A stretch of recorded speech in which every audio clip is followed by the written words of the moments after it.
Hello ಹಳ್ಳಿಯ ರುಚಿ official family, ಎಲ್ಲರಿಗೂ ಸ್ವಾಗತ ಈ ವಿಡಿಯೋಗೆ. ಇದೇ ಥರ ನಮಗೆಲ್ಲ ಸಪೋರ್ಟ್ ಮಾಡ್ತಾಯಿರಿ. ಇವತ್ತಿನ ಈ ವಿಡಿಯೋದಲ್ಲಿ mushroom pulao or mushroom biryani ಯಾವ ಥರ ಮಾಡೋದು ಅಂತ ನೋಡೋಣ. ತುಂಬ ಟೇಸ್ಟಿಯಾಗಿರುತ್ತೆ. ಮೊದಲು ಮಶ್ರೂಮನ್ನು ಕ್ಲೀನಾಗಿ ವಾಶ್ ಮಾಡ್ಕೋಬೇಕಾಗತ್ತೆ. ಅದು ಸ್ವಲ್ಪ ದಪ್ಪ ಇದ್ರೆ ಕಟ್ ಮಾಡ್ಕೋಬೋದು, ಇಲ್ಲ ಅಂದರೆ ಹಾಗೆ ಇಟ್ಕೋಬಹುದು. ಓಕೆನಾ? ಅದಾದಮೇಲೆ ಕ್ಲೀನಾಗಿ ವಾಶ್ ಮಾಡ್ಕೋಬೇಕಾಗುತ್ತೆ. ಅದನ್ನ ಕ್ಲೀನಾಗಿ ನೀರು ಹಾಕ್ಬಿಟ್ಟು ಒಂದು 3 to 4 ಟೈಮ್ಸ್ ಅದನ್ನು ವಾಶ್ ಮಾಡ್ಕೋಬೇಕಾಗತ್ತೆ. ಎಲ್ಲ ಅದರಲ್ಲಿರುವಂಥದ್ದೆಲ್ಲ ಹೊರಟೋಗ್ಬೇಕು. ಓಕೆನಾ? ಮತ್ತು ಆದಮೇಲೆ ನಾವು ಸಿಂಪಲ್ ಆಗಿರೋಂಥ ಒಂದು ಮಸಾಲೆನ ರೆಡಿ ಮಾಡ್ಕೊಳ್ಳೋಣ. ಆ ಮಸಾಲೆಗೆ ರೆಡಿ ಮಾಡ್ಕೊಳ್ತಾ ಇದ್ದೀವಿ. ಅದಕ್ಕೆ ಟೊಮೊಟೊ, ಈರುಳ್ಳಿ, ಬೆಳ್ಳುಳ್ಳಿ, ಪುದೀನ ಮತ್ತು ಶುಂಠಿ ಸ್ವಲ್ಪ ಹಾಕ್ಕೋಬೇಕು. ನಾವು ಬಿರಿಯಾನಿ ಯಾವ ಥರ ಮಾಡ್ತೀವಿ ಅದೇ ಥರ ಸೇಮು. ಸ್ವಲ್ಪ ಕೊತ್ತಂಬರಿ ಸೊಪ್ಪನ್ನು ಸಹ ಹಾಕ್ಕೊಳ್ತಾ ಇದ್ವಿ. ಎಲ್ಲದನ್ನು ಬಾಡಿಸ್ಕೋಬೇಕು. ಅದೆಲ್ಲ ಬಾಡಿಸ್ಕೊಂಡಿದ್ದಾದಮೇಲೆ ಮಿಕ್ಸಿಗೆ ಸ್ವಲ್ಪ ಕೊಬ್ಬರಿ ಆದ ಟೇಸ್ಟ್ ಚೆನ್ನಾಗಿರುತ್ತೆ ಅಲ್ವಾ. ಮತ್ತು ಅವಾಗ ಎಲ್ಲ ಬೇಯಿಸಿಟ್ಕೊಂಡಿದ್ವಲ್ಲ, ಹುರಿದಿರೋ ಅಂಥ ಎಲ್ಲದನ್ನು ಹಾಕ್ಕೊಂಡಿದ್ದೀವಿ. ಆ ಮಿಕ್ಸಿಗೆ ಇಟ್ಕೊಂಡಿದ್ದಾಯಿತು. ಅದನ್ನು ಮತ್ತೆ ಏನು ಮಾಡ್ತಾಯಿದ್ವಿ ನೋಡಿ, ನಾವು ಪಾತ್ರೆಯಲ್ಲಿ ಮಾಡ್ತಾಯಿದ್ವಿ. ಕುಕ್ಕರ್ಗೆ ಬೇಕಾದರೂ ಹಾಕ್ಬಿಡ್ಬೋದು. ನಾವು ಪಾತ್ರೆಯಲ್ಲಿ ಮಾಡ್ತಾಯಿದ್ವಿ. ಸ್ವಲ್ಪ ಎಣ್ಣೆ ಹಾಕ್ಕೊಂಡು ಅದಕ್ಕೆ ಸಾಸಿವೆ ಹಾಕ್ಕೊತಾ ಇದ್ದೀವಿ. ಸಾಸಿವೆ ಚಿಟಪಟ ಅಂದ ತಕ್ಷಣ ಏನು ಮಾಡ್ತೀವಿ ಅಂದರೆ ಕರಿಬೇವು ಮತ್ತು ಪಲಾವ್ ಸಾಮಾನು ಗೊತ್ತಿರುತ್ತೆ ಅಲ್ವಾ. ಶಾಪಲ್ಲಿ ನಮ್ಗೆ ಪಲಾವ್ ಸಾಮಾನು ಅಂದರೆ ಪ್ಯಾಕೆಟ್ ಸಿಗುತ್ತೆ. ಆ ಎಲ್ಲ ಸೋಂಪು ಎಲ್ಲ ಹಾಕ್ತಾಯಿದ್ದೀವಿ. ಅದೆಲ್ಲ ಹಾಕಿದ್ದಾದ್ಮೇಲೆ ಏನು ಮಾಡ್ತೀವಿ ಅಂದರೆ ಈರುಳ್ಳಿಯನ್ನು ಹಾಕ್ಕೊಳ್ಬೇಕು. ಈರುಳ್ಳಿ ಸ್ವಲ್ಪ ಜಾಸ್ತಿ ಹಾಕ್ಕೊಳ್ಳಿ, ಟೇಸ್ಟ್ ಚೆನ್ನಾಗಿರುತ್ತೆ. ಈರುಳ್ಳಿ ಹಾಕ್ಕೊಂಡಿದ್ದ ತಕ್ಷಣ ನಾವೇನು ಚೆನ್ನಾಗಿ ಅದು ರೆಡ್ಡಿಶ್ ಬರಬೇಕು. ಟೊಮೊಟೊ ಅವಾಗೇನು ಖಾರಕ್ಕೂ ಹಾಕ್ಕೊಂಡಿದ್ವಿ, ಮಸಾಲೆಗೂ ಸಹ. ಇವಾಗೂ ಅಷ್ಟೇ ಒಂದು ಸಿಂಪಲ್ಲಾಗಿ 1-2 ಹಾಕ್ಕೊಳ್ಳಿ. ಅದು ತಕ್ಕಂಗೆ ಉಪ್ಪು ಸ್ವಲ್ಪ ಹಾಕ್ತಾಯಿದ್ವಿ, ಬೇಗ ಸಾಫ್ಟ್ ಆಗಲಿ ಅಂತ ಹೇಳಿಬಿಟ್ಟು. ಮತ್ತು ಟರ್ಮೆರಿಕ್ ಪೌಡರ್, ಅರಿಶಿನ ಪುಡಿ ಸಹ ಹಾಕ್ತಾಯಿದ್ವಿ.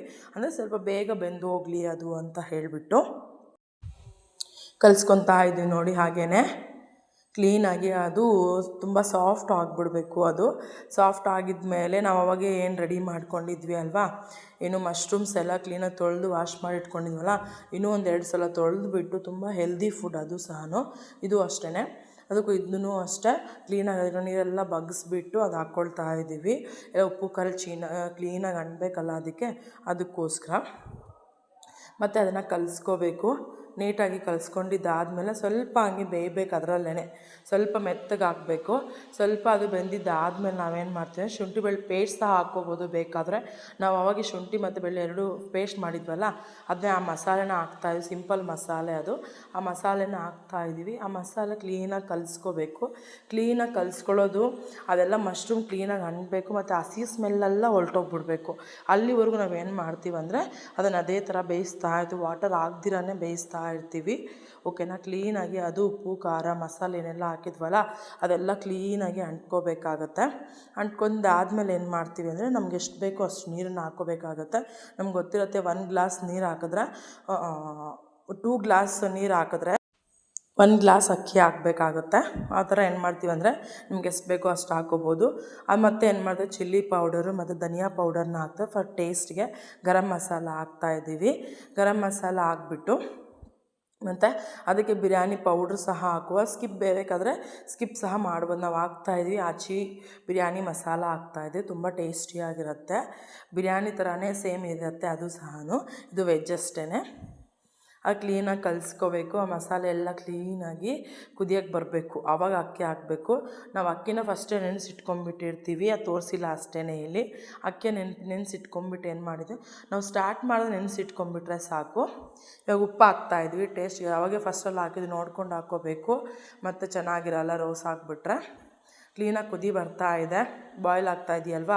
ಬಾಯ್ಲ್ ಆದಾಗ ಏನು ಮಾಡ್ತೀವಿ ಅಂದರೆ ಅಕ್ಕಿಯನ್ನು ಕ್ಲೀನಾಗಿ ಅವಾಗೆ ನೆನೆಸಿಟ್ಕೊಂಡಿದ್ದೀರ ಅಂದರೆ ಅವಾಗೆ ಬೇಕಾದರೂ ಹಾಕ್ಕೋಬಹುದು. ನಾವು ನೆನೆಸಿರೋವಂಥ ಅಕ್ಕಿನ ಹಾಕ್ತಾಯಿದ್ದೀವಿ.